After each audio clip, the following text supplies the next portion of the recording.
What is up? So today I am now on my way to Cheras to drop off the carbon fiber bonnet to my buddy that does the carbon resurfacing. So after that I will be doing some car detailing for one of my clients, Volvo XC60. So stay tuned and watch on. See what happens today.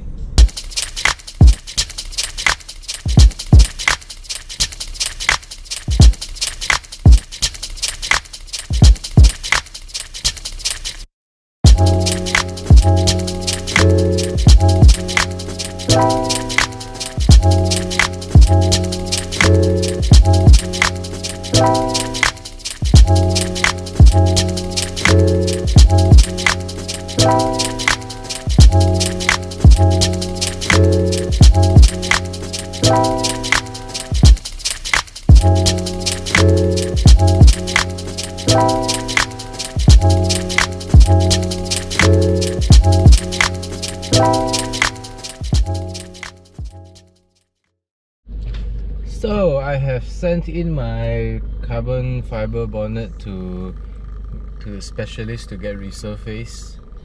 I didn't record me unloading the bonnet because that was nothing much interesting.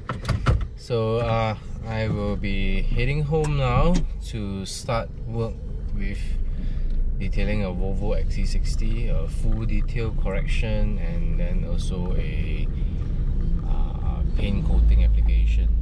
So guys, I am here with a Volvo XC60. So this is my client's car. He sent it over today morning for a full paint detail and a coating application. So the coating I'm using is an Opti-Coat Pro Plus. So this coating is made in the US. If you want more details, I'll link on below. And now we are going to do a preliminary foam wash just to get all the surface grime and surface dirt all lifted, and then we will do a rinsing, then we will do a traditional washing.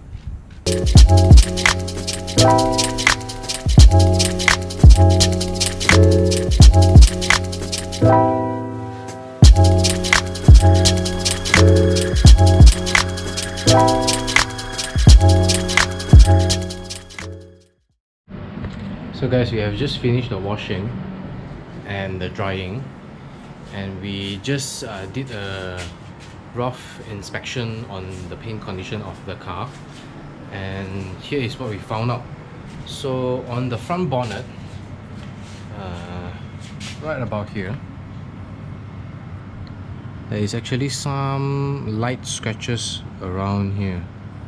It's not very deep, but it's there.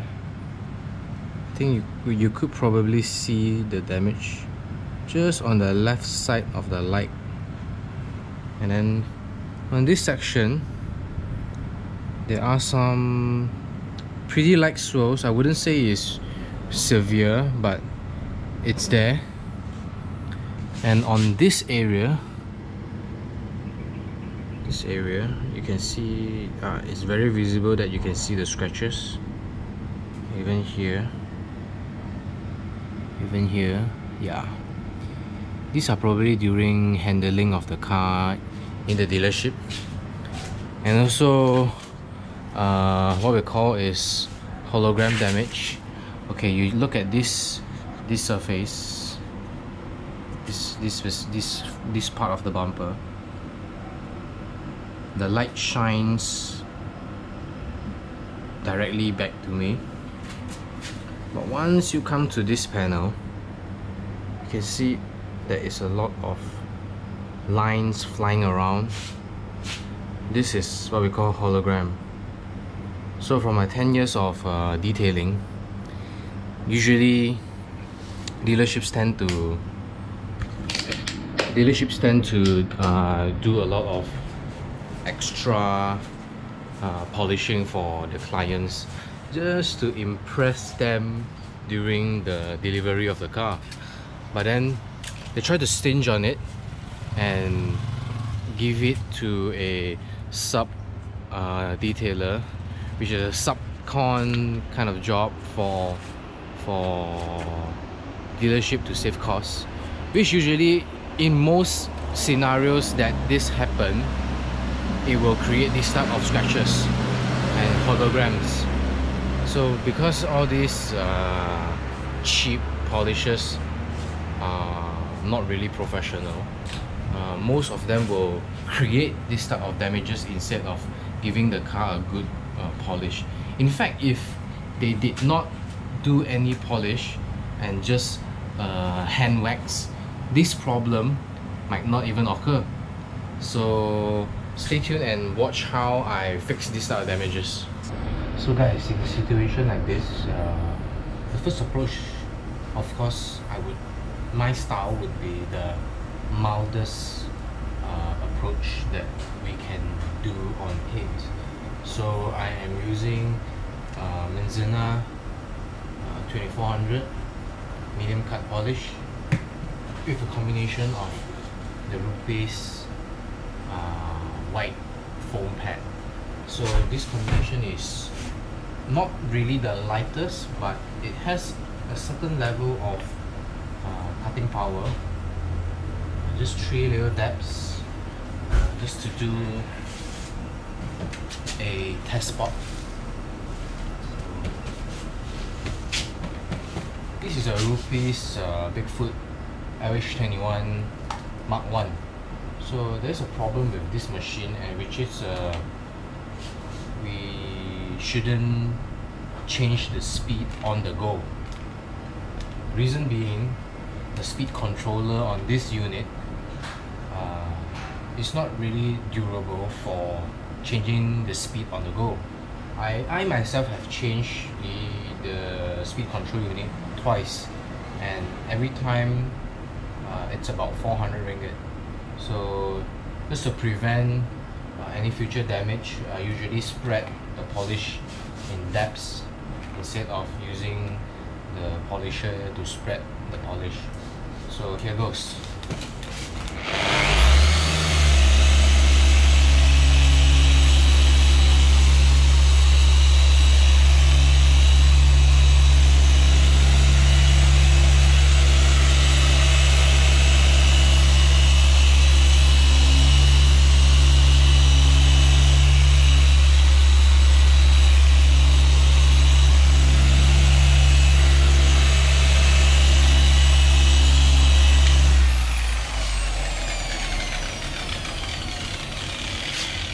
So after we lightly polish the surface, use a plush microfiber just to buff down the excess polish.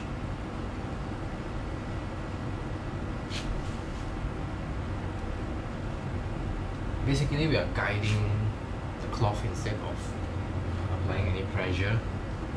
Just lightly buff off the excess coating, the excess polish, and then with the light, you can check whether we corrected the surface or not. So in this situation, we were able to fully remove the hologram, and there is not even a little bit that is left over. So I will call this a successful detail on this specific panel. So the next panel would be on the damaged fenders, which has the deeper scratches. For the deeper scratches, we won't be using this combination anymore. We were using a slightly stronger cutting pad instead of this white finishing foam pad. So moving to this section, we first tackle the light swirls. For this section, only to tackle the light swirls, we'll be using the Rupees green Crossar pad, same combination with the same machine, and also with the Manzana 2004. So this is actually a slightly seasoned polishing pad. So if the pad is new, you might need to prime it a little bit more. So there are some visible scratches that I can see here that are slightly deeper than the usual. So because the white foam would not be able to remove any of these scratches. So I'll be using this combo to tackle the swirls and at the same time see how much of this specific scratch that I can remove. So same style, I will be spreading the polish in this manner instead of using the machine. Speed 5 on the machine, and I will see how I correct the surface again.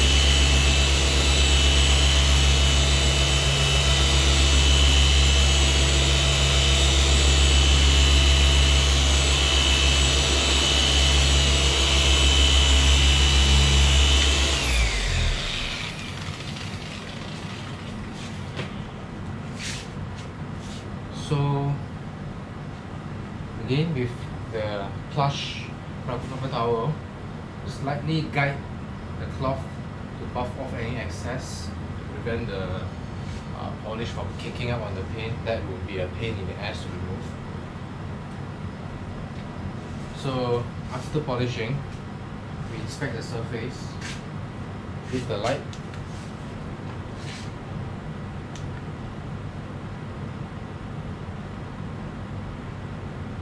The swirls are no longer visible. The scratch is barely visible, which is already in an acceptable state. So the odd thing about this panel was only the top section had swirls. The bottom section was basically like new. That is not something we see every day. So moving on to this section, which had the deeper scratches due to the handling of the car during the delivery. So with the same combination, we are going to work on this area and this area which had the deeper scratches.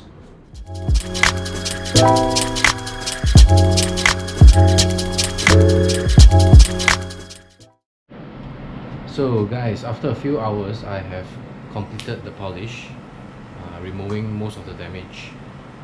When I say most of the damage, I do mean that there are some damage that is left over. In any situation in detailing, there is no such thing as 100% flawless surface. There will be bound to have a little bit more of damage on the surface. Most of the detailing companies in the market, they do not show you the flaws. They only show you how perfect is the surface, how awesome is their work. That is all due to marketing. But you guys got to understand that detailing is not magic. There are some damages that cannot be 100% removed. We can reduce some scratches to a not so visible state, but not fully removed. Of course, there are some situations that specific scratch can be 100% removed, but that really depends on your luck. And of course, the hardness of the paint, the combination of the machine, the pad, the polish. So it really depends on every factor in the situation. So the next step now would be to wash the car and remove any dust from the polishing, any oil from the polishing compounds. So in many situations that we see, most of the polishes that is in the market where they claim to be silicone free does have a little bit of silicone in the compound itself. So what I would do is, after the wash, well, during the wash, most of these oils and grease would just come right off. but just to be safe, after the wash, after the drying, we will do a alcohol wipe down, and not your typical rubbing alcohol. It would be isopropyl alcohol with a 1:1 dilution ratio with distilled water. So after the alcohol wipe down and making sure that the car is fully dry, then only we will apply the Opti-Coat Pro. So if you'd like to know more about Opti-Coat Pro, you can go to my website www.optiautodetail.com, or I will put the link below. So we started at around 10 and it's now almost 8. So it's about the regular timing of how much time I need to work on a car like this size. So the Volvo now is prepped, coated, and has that super hydrophobic effect, super glossy and mirror finish. And we spent the entire day doing the detailing, doing the polishing, doing the surface decontamination and all to achieve the result that you are seeing now. So after this, I'm gonna have a quick dinner, a shower, and I'll be going to my mechanic's place to watch him build my cylinder head. So stay tuned for that. So we are at Avant-Garde Motorsport at 10 o'clock, and we are gonna go in and check on the cylinder head's progress. So this is the cylinder head work that is happening right now. These are the shims. So now the plan is to sand down the existing shims that I got from Tomei and test fit it into the cylinder head, see whether everything fits perfectly, because at the moment the shims that I purchased from Australia the other day and the ones that came with Tomei does not fit. So I'm gonna end the vlog here today. It was quite an unfortunate update on my cylinder head, but I guess my mechanic will work it around and would probably be able to solve the issue. Stay tuned tomorrow as I will be detailing an Audi TT. So thanks for watching. Like, share and subscribe. Stay real, keep hustling.